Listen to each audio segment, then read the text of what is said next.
Flashing across California desert skies, the airplanes you see here are writing new chapters in the story of man-made flight.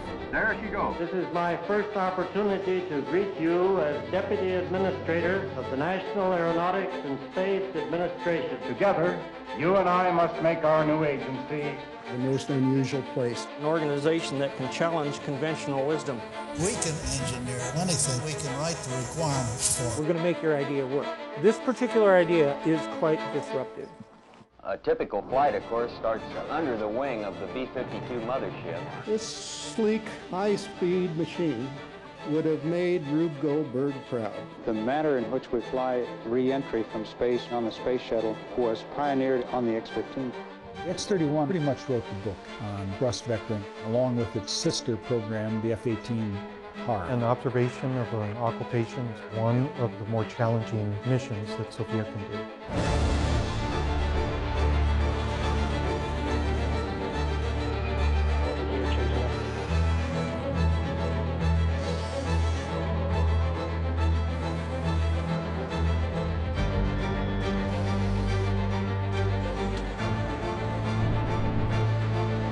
Right now, we are looking at the dawn of a new era of aviation.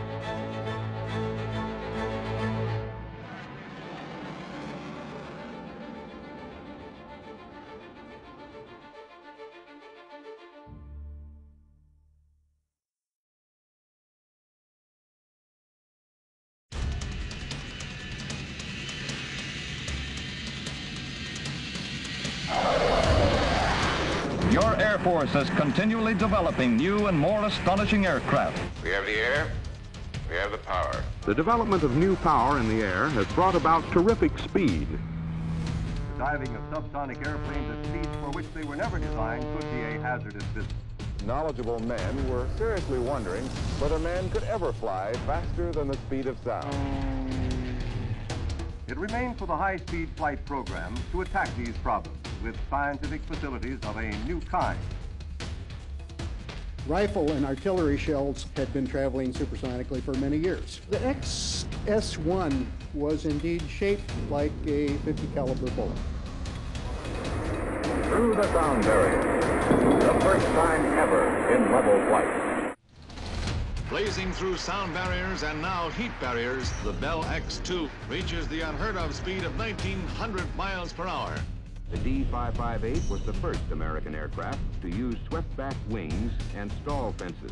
The primary mission of the X-3 was thin wing research. The X-4 was its lack of a horizontal tail. The X-5 could sweep its wings in flight. Pilots achieved a 7-to-1 record over the MiG. The United States Air Force played a vital role in holding the line against communist aggression. Step by step, these different aircraft helped nibble away at the unknown until the frontiers of manned flight had been advanced from speeds of 500 miles an hour to Mach 3. It was long before Sputnik that we decided to build the X-15. This was a logical step in the research aircraft program, the first hypersonic aircraft. What is to be man's role in space travel?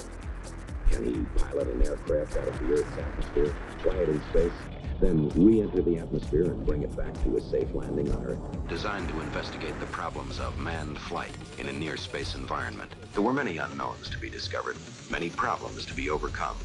Hypersonic flow of air would heat the leading edges of the plane to 1,300 degrees Fahrenheit. How could the pilot control the aircraft in air so thin that normal aerodynamic control would be impossible? No engine like this had ever existed before. The 50,000 pounds of thrust in a single chamber had to be controllable at the pilot's discretion. The X-15 pilots flew to study the physiological aspects of high-speed and high-altitude flight. The data gathered proved to be invaluable to follow-on missions beyond the Earth's atmosphere. They have dramatized the potential of piloted high-performance aircraft in a space environment at a time when much of the world's gaze was turned toward orbital flight. The aeroplane has become an important means of commercial transportation and a decisive weapon of war. Air transportation helps our economy. The United States is only about 5 hours wide. Research programs investigate flight at ever greater speed as time and distance shrink. A supersonic transport must be durable, and it cannot itself cost too much. The controversial XB-70 gathers invaluable data on stability and control characteristics. We were flying two YF-12s with a whole lot of supersonic, high-temperature types of research, and the F-111 pack airplane, which contributed greatly to the knowledge of the transonic regime. A cross-country flight that would take you minutes instead of hours. The X-43 is a revolutionary new kind of airplane. What we want to do with this is prove that hypersonic flight with an air-breathing engine is possible. Through Mach 3.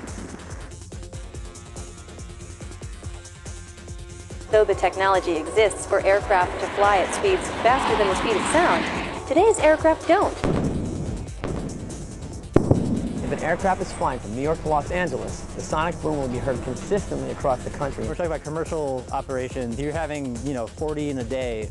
Would be breaking windows or at least annoying a lot of people. We can in fact shape the airplane in such a way that we can shape the sonic boom and it sound different. This project is looking to put instrumentation for the air crew to see where the airplane is booming the ground at. It's a real-time map display overlaid with the boom showing where it's hitting the ground. Supersonic. It's that pullout that puts the quiet boom out on the area of interest. Foxtrot, bird thump thump. Spike 3, thump thump. The end goal is to create a quiet supersonic aircraft. With the F-59 program, we're going to be gathering a series of data from communities around the U.S. relating people's response to the noise to the sonic thumps. We're hoping that the data that we gather with X-59 will convince the regulatory agencies to change the no supersonic overland flight rule.